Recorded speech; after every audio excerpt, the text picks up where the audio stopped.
Hello, everybody. I am Barbara Lang, and welcome to another edition of Barbara's Banter. My sidekick, Brian Boyer, and I are so glad to have you join us today. You know, this past year of COVID has been hard on everybody. Cities have shut down, businesses are closed, and many won't return. Workers have been laid off. There's been such political unrest, and we've seen the racial tensions and divisions unlike any we have seen for decades. And all of us have been individually locked down from our family and from our friends. So it's been a year and a half of turmoil for all of us. We have discussed this issue on previous Barbara Banner podcast. However, one of the things that we have not brought into the conversation is the impact on the nonprofit industry. And we wanted to do that today because nonprofits provide the essential services and some of the guardrails that help our communities. So today we thought we would talk to two superb nonprofit leaders and have this important conversation on what the last 15 plus months have been like for their respective organizations, and more importantly, for the people that they serve. So let me introduce our two leaders. Robin Sharp, excuse me, who is the president and CEO of the Capital Region and Eastern Connecticut of the Easterseals. Robin has been with Easterseals, I believe, a little less than a year, but has had a long career in the nonprofit world, working for the Hospital for Special Care, the YWCA, and the Alzheimer's Association. So she knows this space extremely well and can compare what other nonprofits are doing as well. Robin, welcome. Thank you. Thank you, Barbara, for having me, and Brian. And next is Stacey Stewart, who is the president and CEO of the March of Dimes. Stacey has been in her current role since early 2017, coming from the United Way as the U.S. president of United Way Worldwide. Prior to that, Stacey was president and CEO of the Fannie Mae Foundation, where I met her and where we worked together for a number of years. Stacey left the finance and investment banking industry where she served in several key roles.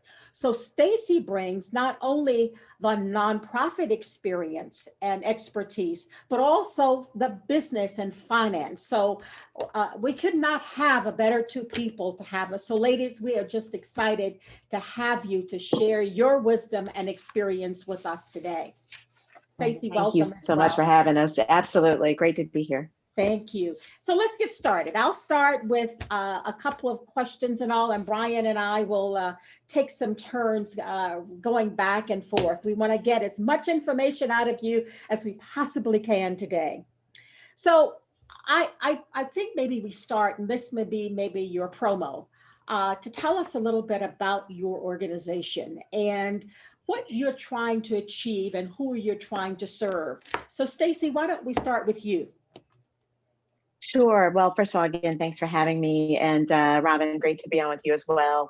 So the March of Dimes is an organization, a lot of people know the name, and but this is always a good opportunity to make sure everybody knows what our work is all about today, because a lot of people know the March of Dimes from when we were started in the late 1930s. Barbara, around the same time as Fannie Mae was founded, ironically. So, and ironically, both by President Roosevelt. So it's kind of interesting that we have similar roots. But, a lot of people know March of Dimes because of our history with polio, and the legacy of this organization having solved what was then, and still in the context of history, one of the most critical public health crises that the country's ever faced, really up until the one we're in right now. Really raising the money, funding the research to lead to the vaccine for polio is what a lot of people know March of Dimes for from our history. Once polio was solved, though, we really moved to other issues affecting children and babies, especially looking at the issues of birth defects for babies, and then looking to the issue of premature birth, which is, for a lot of people may not know this, premature birth is babies that are born really too sick and too soon. Premature birth and the complications of premature birth are some of the leading causes of infant death, babies not making it to their first birthday, and that's both here in the US and around the world. Today, though, as I've been, now at the March Times for 4.5 years, our focus is still on premature birth and infant mortality, but we really look at the dyad of mom and baby together. So looking at maternal health, especially looking at those issues of maternal mortality, women that die as a result of pregnancy and childbirth or come close to death, which is really, in the US, we're considered the most dangerous developed nation in the world in which to give birth. And also looking at the health outcomes for babies. So looking at healthy moms, strong babies, and we're considered, one of the leading organizations, both in the country and around the world, focusing on research and advocacy and programmatic approaches to improve maternal and infant health outcomes. The statistic you just gave about our country being, what did you just say? The most dangerous developed nation. Yeah, so when you look at other highly developed countries, especially when you look at maternal health, and you look specifically at the issue around maternal mortality. So this is an issue of women dying as a result of childbirth. This sounds more like the Victorian age, or maybe during the times of slavery. But in the actuality, we are still struggling in this country with extraordinarily high rates of maternal mortality as compared to other wealthy nations. Even when you look at other wealthy nations' rates of maternal mortality and morbidity, especially mortality, every other highly developed country's rates of mortality have been declining over the past 25 years. Ours have not only increased, but they've doubled over that period of time. So, a lot of people, it's like a dirty secret in this country that we really don't do well by moms and babies, especially women of color, babies of color, but really for moms and babies across the board. And it's something that we're, urgently trying to address at the March of Dimes. I assume there's an economic tie to that in terms of the economic status of the moms in all the care and how much money you have and getting to the doctors and all of that, right? Well, there are those issues. I mean, we still unfortunately have millions of women who are uninsured. Many of them are low-income women. But Medicaid, is a huge part of childbirth in this country. Over 40% of all babies in this country, 40%, over 40%, are births that are covered by Medicaid. It is a huge component of maternal and infant health in this country. So yes, there are income connections. Lack of access to quality healthcare is always a challenge in this country. But here's the most important statistic, Barbara, is that it would be wrong for people to listen to this issue and think that the issue is solely about income. And let me tell you why. Okay. Research shows that Black women in particular, who have means, who have income, highly educated Black women are still, have all the access to the highest quality care possible, are still 5 times more likely to die as a result of pregnancy and childbirth as compared to their white counterparts. So when you strip away income and education and access to care and insurance coverage, you still have women of color who are far more likely to die. And so part of the work at March of Dimes is really pointing to this issue of health equity and looking at the issues that exist in our healthcare system and really all of our other social systems, where Black and brown people face extraordinary inequities. And that appears to be stemming from the level of systemic racism and discrimination that has persisted in this country for hundreds of years. And so part of what we're doing at the March Times is calling out those issues, in addition to sort of the medical and clinical and scientific research approaches that need to be addressed, but that we have to look at these social determinants and have to look at the lasting and enduring effect that racism has in terms of how Black and brown people are treated in this country. And research shows that it's having a big impact on moms and babies for sure. Sure. Oh, wow. Thank you. That's something we certainly did not know. So thank you for sharing. Robin, why don't you tell us a little bit about what you all are doing and a little bit about what the Easterseals does and kind of who you're trying to serve. Absolutely, I'll do that. And I'm shaking my head as Stacey's talking because, this whole issue of health equity and the inequities in our healthcare outcomes. And, when you intersectionality of people with disabilities and people of color and people that are LGBTQ plus, you get, the inequities just get worse and worse and worse, and these things layer on each other. And that's a huge focus of what we're doing at Easterseals. So similar start probably in recognizing that, Easterseals started as the Crippled Children's Fund. People probably remember the picture of a little girl with crutches and braces. That's And right. that's what people think of Easterseals as. And that is a part of what we still do, and recognizing that those first 5 years of a child's life are so incredibly important in early diagnosis and early intervention.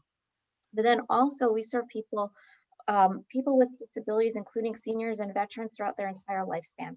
And looking, focusing now on those social determinants of health, where we live, where we work, where we play, and how that environment really shapes our health outcomes. And all of this research shows now that your zip code can have more of a determining factor on how long you live than anything else, including the quality of healthcare that you have access to.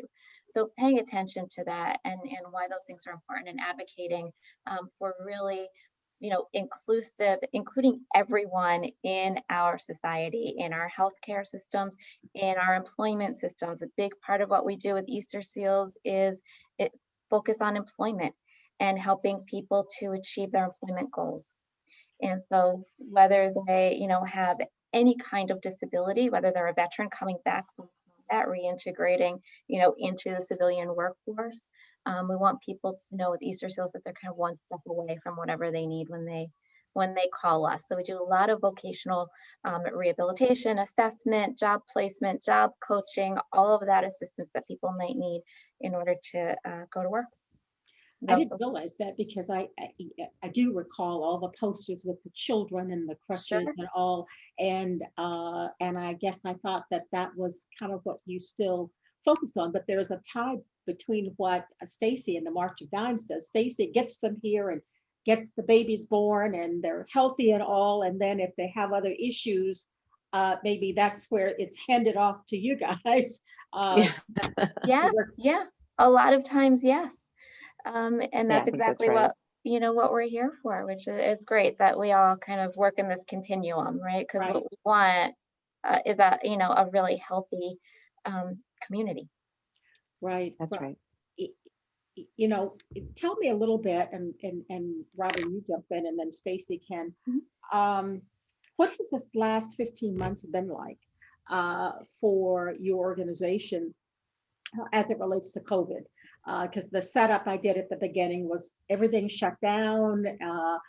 People have lost their jobs. Some people still have not gone back to work. You hear one side of the aisle on the Hill saying it's because people love the unemployment benefits, and then you have the other side of the aisle will say, but you're paying terrible wages from the beginning. And so you've got this is where the political tension gets in there. But talk a little bit about what it has impacted your organization and how you're moving forward. Sure. So I don't think any of us, no matter how good our strategic plans were, really had a contingency for a pandemic like this, right? Right. So this was something we were just not really, I think, prepared for, and all of us had to figure out how to pivot. And I think that word pivot we've used, more than I've ever heard in my life. Pivot and hybrid are those two words that keep coming up and mean very different things now. And how we've had to pivot to providing services virtually, to letting people work remotely and making sure they were equipped to do that. I was working for Alzheimer's Association when the pandemic When it hit. hit. So you took a new job during COVID. During the pandemic, yeah. So I've been on both sides of this.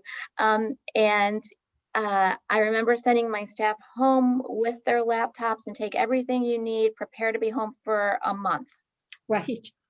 Thought for sure in a month we will be back in the office. So, the fact that this has extended over a year, over 15 months already, um, we really, as nonprofits, all had, to take a really hard look at what we do and how we deliver services, looking at our workforce, looking at our technology, and figuring out how we do things in a completely different way, in a completely different world. I think we all were impacted with if we had in-person fundraisers that were planned or gatherings that were planned. At Easterseals, we usually have a big gala that we do. Mhm. Um, None of completely that. Right. couldn't do.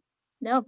So we really were reliant on our donors and our corporate sponsors quite a bit in these last 15 months. And thankfully, I think that we've all seen that they've come through for us in amazing ways, which is wonderful. Mhm. And I see that with, a lot of our colleagues in the nonprofit sector. Right. For the people that we serve, and we're eternally grateful for that. For the people that we serve, with Easterseals, we just did a large study on what really was the impact of COVID-19 on people with disabilities, and people were disproportionately impacted. Of course, if it's harder to access health care, and then we're finding that, over 50% of our healthcare providers feel like they are not competent to treat people with a developmental or physical disability. And then you add a telehealth component on top of that. Well, now the healthcare quality and access that people have is really diminished. And people have found, over 25% reported a decrease in their physical health. And then you've got the emotional health component of that we all experienced with this isolation and quarantine. And, this study showed that 79% of people with disabilities reported feeling isolated, 31% very isolated. And the mental health challenges are about 5 times that of people without a disability that people experience. So those impacts are going to be long-term for us to, really contend with. And I imagine that many of the people you're trying to help may not have access to Wi-Fi and computers, and so Exactly trying to right. do telehealth online is a whole new ball game for them. It's a whole new ball game, and that digital divide is something that's very real, and that we're seeing, especially with people with disabilities, and especially with children with special needs. Sure, sure. And children with any kind of disability, but especially children with significant disability. You've got about 93% have reported missing milestones versus about half of kids without a disability. Now you So provide direct services, do you? we do. Okay, okay, Yes, we provide direct services. We provide advocacy. We do virtual services. So okay. Stacey, kind of what has COVID, what has the impact been on the March of Dimes? Kind of how, Yeah, what have you all been through? right. Yeah, I think our story is really similar to Easterseals and what Robin described. I mean, the first part of it was just the pivot that we all had to make. I think what was really distressing, if I think back to 2020, most of our biggest, so March for Babies occurs in the spring, usually from March to May. It's one of our biggest, I would say about a third of our revenue usually comes during that period of time. And the good thing is we already had a lot of revenue in the door prior to March, which was good. But then we had a lot at risk, right? If we by not having in-person events. But I think even before the country really or any states really declared complete shutdowns, we could, you could almost see where this was going. So I can remember back in February, we already started planning for, all virtual events March through May, and potentially in the fall. We didn't know, but we were just trying to get through March through Right. May, the first step. And we took a 50% hit in revenue just from March through May. Now, what happened is the other issue that happened, obviously in 2020, wasn't just the pandemic. We had a lot of issues around, obviously George Floyd, the Breonna Taylor issue, and things like that. So a lot of our corporate partners and foundation partners got really reinvested in our work around health equity. So thank God we were already on that path. And a lot of our funders who were with us and stayed with us through that couldn't, even if they couldn't participate in our on-site events, were still supporting us through virtual, although it was diminished from what we had expected. But during the summer, we started to see some other big funders really step up. So at the end of the day, we were only down about 20% in revenue, which was actually not so bad compared to a lot of other organizations. And we were able to do take advantage of, don't let any good crisis go to waste. We actually took advantage of the opportunity to do some big restructuring in the organization. We knew we were spread a little too thin from our physical footprint. We had done some right sizing, I would say, for the 2 or 3 years prior to this, but we really saw the opportunity to do even more of it and sort of really right size the organization, decide physically where we wanted to be and what markets. So we actually beefed up in the markets that we really wanted to be in, and decided in some other markets that we would virtualize those operations, and we did. We created some centralized virtualized operations around fundraising and donor engagement. We virtualized our mission programming. We are a little different where we're not 100% direct service. We have some programs that we do where we actually reach women and moms, pregnant women directly, but we do a lot in terms of medical research, which obviously stems from our history. We do a lot in terms of policy change, which was very active last year with a lot of movement in Congress to address COVID relief and things like that. Some of that was obviously directed towards vulnerable populations, including pregnant women.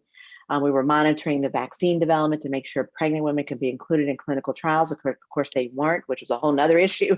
Sure. When the vaccine came out, pregnant women had no idea whether or not it was safe for them, which we had been, saying that was an unacceptable outcome for women. Do I get COVID or do I get a vaccine that hasn't been tested on anybody like me? That's just not a tenable sort of position for a pregnant woman to be in. So there were just a ton of layering of different issues. I mean, it was just, one for the ages, I would say. If anybody leading an organization or been working in, I don't care, for-profit, nonprofit, it was just one of those hopefully once in a lifetime things where the hits just kept coming, right? In terms of like economic downturn, financial downturn. By the end of the year, though, as I said, we were only down about 20% of revenue.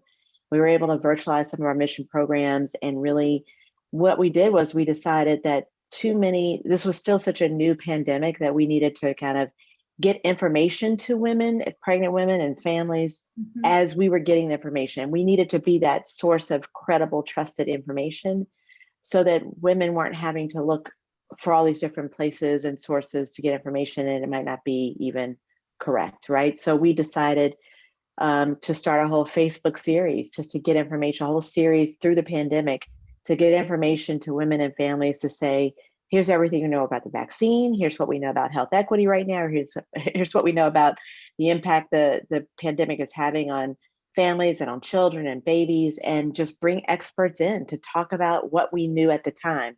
And we've kept that going over, we were doing it on a weekly basis, then we stretched out, now we're doing it on a monthly basis. But we were able to reach millions of people, literally millions of views of new followers, new people. So we found new ways to do things that we found would add value to people's lives and be that trusted advisor. So this is a good thing, perhaps, that comes out of, as you said, don't let what did you say, a good crisis go to waste or something? Go to waste.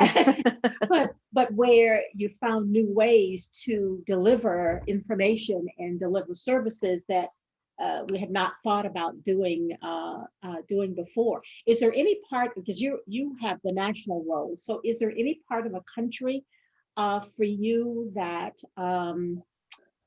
suffered more than others? Yeah.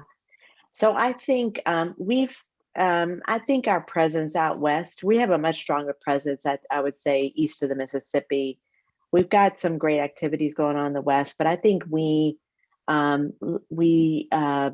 struggling to regain some momentum out in the west, just in terms of overall fundraising and just all of our activities. But what I would say is that as it relates to reaching pregnant women and moms, we were already struggling. The maternal and infant health crisis was already a bigger issue, especially in rural areas.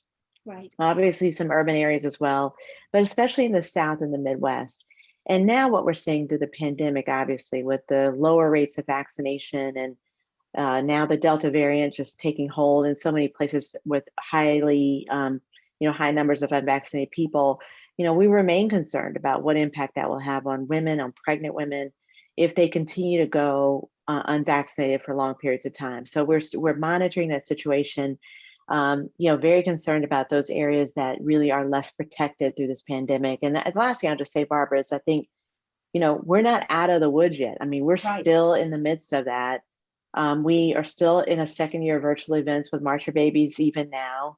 We think we did a little better this year than we did last year, with just kind of pivoting to that. But we're very anxious to kind of get back to normal. And the more and more we slow down on our progress on vaccination, the longer it will take for all of us to get back to some sense of normalcy. And of course, everyone's seeing that. And I just can't stress it enough that it's having an impact on us if we just continue to slow roll this way of getting back to vaccination and really shutting the pandemic off as much as we can. Yeah, absolutely. I think we all are concerned about that, and certainly when we start the fall and the winter, when the virus seems to be gets its even more legs and go around, Yes. that the safety that we feel is going to go away. So I do get concerned that we may have another outbreak. Brian, you want to jump in here? I've been doing all the talking. You can jump in. That's okay. Stacey was just so thorough. She just answered about 3 or 4 of my questions. So I'll appreciate that. Sorry. More of you and less of me. That's a good thing. Trust me. But I do want to ask you both a question. I'm going to phrase it a little bit differently. I'll start with Robin, then I'll go to Stacey on this. But Robin, I know you were kind of brand new in your role at Easterseals as this was all kind of taking place. One would normally go to, oh my God, that must have been such a big challenge. Not only are you new, but now you're facing these extra challenges running a nonprofit, challenges that you face under normal times, right? You face challenges. Now you have this, but let me ask, but it might not be such an obvious answer.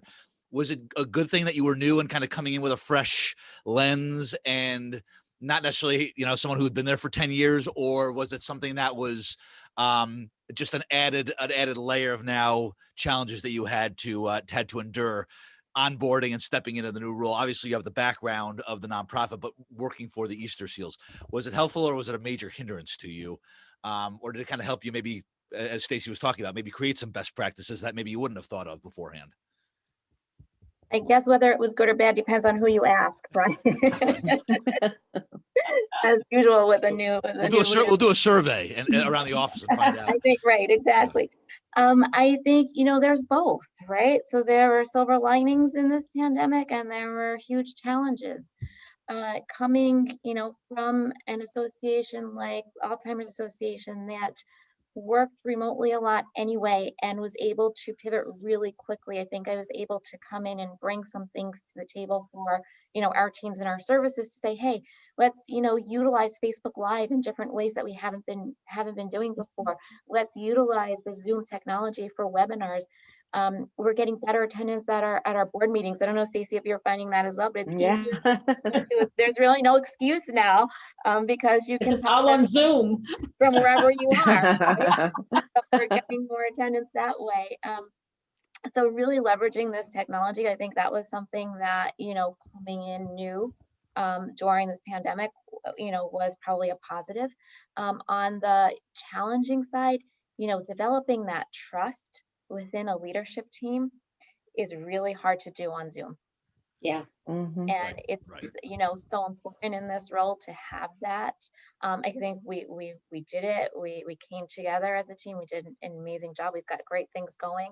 I think it took longer than it probably would have if we could all sit around a table and meet in person and have lunch and see each other in the hallways and grab coffee and things like that. So definitely challenging to come on during a pandemic, but also, exciting, and I think we're able to do some really cool things. We're starting to wind down here. I'm going to ask this question and I'm going to pass it back to Barbara, but I'm going to start with Robin and I'm going to have Stacey answer the same question. But it seems like obviously I look at a lot of things. I do a lot of economic development work. So I see people craving and yearning to go back out to see concerts and to go out to dinner and, getting back to that new normal, right? But it also seems like there's an opportunity here for as far as donor engagement, that people might also have that kind of craving and yearning to say, hey, I've been kind of hunkered down over the past 15 months and now I want to make a difference, whether it's with volunteering or whether it's donating money or whatnot. So I guess my question to you is, as far as donor engagement for both of your organizations, has this helped you evolve the way you interact with donors? Because that's obviously the lifeblood of your organizations. That's kind of part one of the question. And then part two is, you're both great organizations. There are thousands of nonprofits out there, right? How do you both also differentiate yourselves as, oh, I want to give to March of Dimes, I'm giving to Easterseals, versus another organization that also has a great mission? Robin, I'll start with you, and then and then Stacey, if you could also add to that as well. Sure. Well, people feel very connected to problems that they want to solve.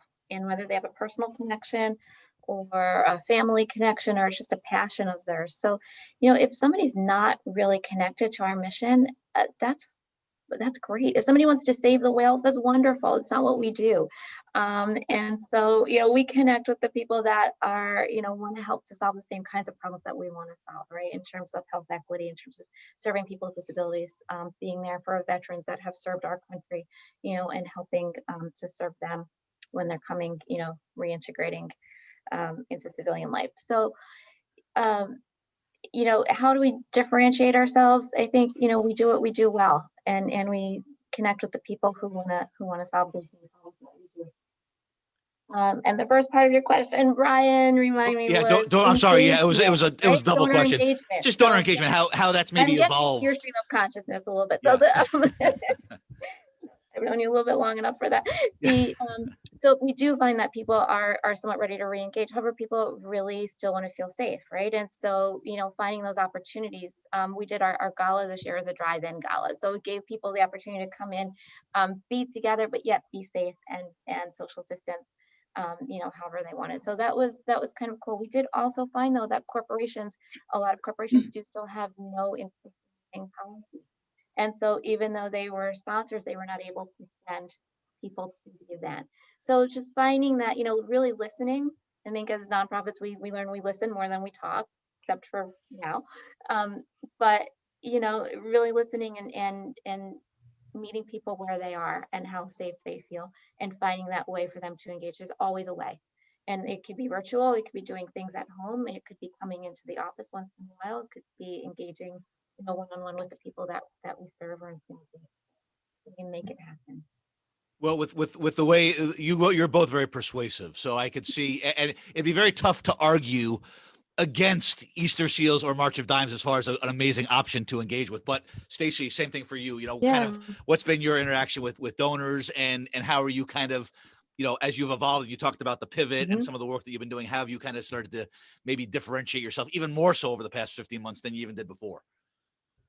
Yeah, I think it's a great set of questions, actually. I mean, I think the first thing is, to your point, do people want to re-engage and get back out in life again? Yes, there are a lot of people that do.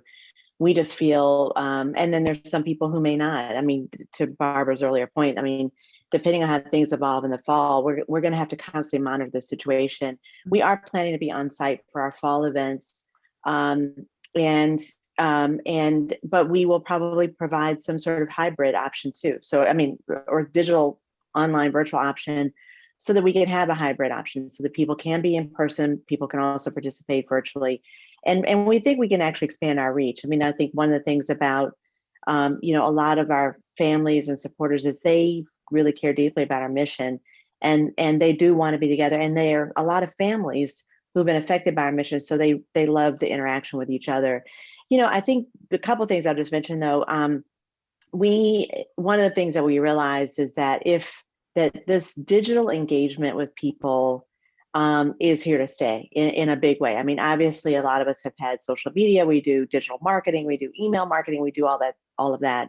But we're finding that as nonprofits, we have to be even more sophisticated. We need to move to much more of a, really running better data analytics on who all of our donors are, understanding them, really being able to segment our audiences in a much more sophisticated way, speak to them so that we are being relevant to people, right? Meeting people where they are. Some people are focused much more on loss. Maybe they've had experienced the loss of a child, premature baby, a mom who's had a difficult pregnancy.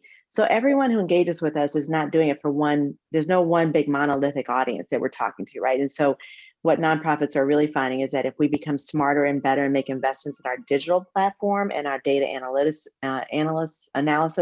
we can actually segment our audiences and do what people are really accustomed to. Like, people love the Amazon experience because things get customized for what they really love. And we need to sort of apply that same kind of model to our work. And so this idea of what can we do more centralized in a virtualized manner versus what do we need to do in person? where we're really pressing the flesh and really bonding with major gift donors and high net worth individuals and our bigger investors who really do want to be personally engaged with us is a big thing for us. I think the last thing I'll just say is, though, this has been, we're learning as we go.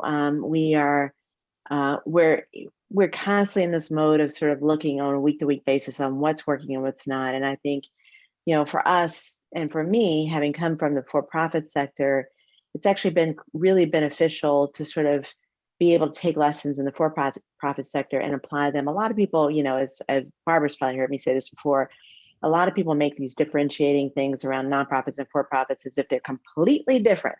Right. And the bottom line is Robin's got payroll to meet. We have a bottom line to meet. We have stakeholders. We have people who invest in our work. We have to be accountable. It's a business. It's still a business. Tax status is just what it is. Mm-hmm. And so applying the models and looking to see what's going on in the for-profit world, applying it to our world, has actually been really beneficial. And sharing our successes and what we've learned with others, hopefully will add value as well. Barbara, I'm going to kick it back to you now to kind of wrap things up. But I do just want to give Stacey and Robin the opportunity, if people do want to find out more information, March of Dimes, Easterseals, where can they go to engage and to learn more about what you do? Because it's obviously you're absolutely an incredible amount of work. No, it's great. You can go to our website, marchofdimes.org, and there's a ton of information. You can sign up to learn more about what we do, get information, become an advocate for the policy work we're doing, really get involved in this issue around maternal and infant health. And we would really invite everyone to come and be a part of the work we're doing. Robin, same thing. We will have Connecticut people listening to this. So absolutely. Well, our national website is easterseals.com, and our local website is easterseals.com/Hartford. So you'll find us or find us on Facebook at Easterseals Capital Region in Eastern Connecticut. And, any other social media platform that you can think of, we'll be on. Well, good. Well, I got perhaps a couple of final points. So both of you all back in your offices now, operating in your office? I happen to be at home today. We operate a little bit on a hybrid where I'm personally in, and a whole team of us now are coming in, and we're growing the numbers of people coming into our national office. We're in about 2 or 3 days a week, and then working at home. But we're, it is an interesting issue that we're struggling to get people to move back into the office. It's not like everybody's rushing to get back, but we are, clear about vaccination policies. And, if you're going to come in the office, we want people to be vaccinated. We have a goal of 95% of our employees being vaccinated by August 1st. So, we're hoping to try to get everybody back, but back as safely as possible. Right. Robin, and you all are back in, right? We are almost all back in, so still doing some things on hybrid. Some of our programs, we have a goal to be back at 100% capacity for our day support programs by July 1. So hopefully right around there, and that means 100% of our staff for those programs will be back. Some of our staff are still doing 2 or 3 days, from home, and some of that might continue for people. Yeah. So it's kind of nice to have that, that option and that availability. I asked the question because I serve on a publicly traded board, a REIT board, and our focus is high-end Class A office space. So we want people back in the office. Yeah, you want people back. Yeah, but obviously it's got to be done very safely. My final question to both of you. So many times nonprofits set a goal of working themselves out of business. Where they do such a great job that there's no need down the road, 20 years, 50 years, whatever. Will that be the case for either the March of Dimes or Easterseals? Will you work yourselves out of work at some point in time where we're doing so well in this space that there's no need for what you do? Well, Robin, I don't know how you feel about it, but I'll jump in and say I would love for us to really solve the maternal and infant health crisis, eliminate, preventable premature birth and preventable maternal death and severe illness as a result of pregnancy and childbirth. Our issues are very complicated, though. Yeah. There's no silver bullet approach. It's not like dealing with polio or dealing with even the pandemic, right? Where COVID-19 pandemic, where you can develop a vaccine. you can pretty much eliminate it or come close to it. It's there's this layering of social issues and challenges in the way people live that have to be dealt with holistically. And so, you know, I would hope in my lifetime we could see meaningful progress. But right now we're far from that, we think, and we need a lot of focus and support to get to that place where we feel like we're on the right track. Good. Yeah, I think Robin? that's absolutely right. I think every job I've had in the nonprofit sector, my goal has been to work myself out of a job, right, and out of business. Unfortunately, that has never happened. And I think, you know, the other thing about being in the nonprofit sector is, as Stacey has said, you know, when we're introducing what our organizations do, we change and amend our focus as the need arises, right? And so as, you know, the polio pandemic was being addressed, this need, you know, shows itself for health equity and healthy moms and healthy births. And so, you know, same kind of thing with Easterseals and the YW and the Alzheimer's Association, even now, even that there's, you know, a new drug for Alzheimer's, there's still a need for the services. There's a need for people to understand that early diagnosis and the intervention. And with Easterseals, again, that early intervention, early diagnosis, that support for people with disabilities in, you know, every aspect of their lives. Would it be wonderful if, you know, we had a completely inclusive society and you know, health equity was a thing of the past? That'd be great. A laudable goal, but sounds like both of you are going to have lots of work for decades to come. Absolutely. I think that's all the time we have for today's podcast. And this has been a very enlightening discussion. I think we all have learned something. We sincerely thank both our guests, Stacey Stewart from the March of Dimes and Robin Sharp from Easterseals, and our gratitude for the important work that you both do. You are amazing sheroes. So thank you so very much. And to our audience, please remember to check out Lang Leader Class Series that can be found on the Lang Strategies website. And of course, my new book, Madam President, Leadership Lessons from the Top of the Ladder. Thank you all for viewing today. That's all the time we have. Thank you for joining us. And until next time, goodbye, everybody.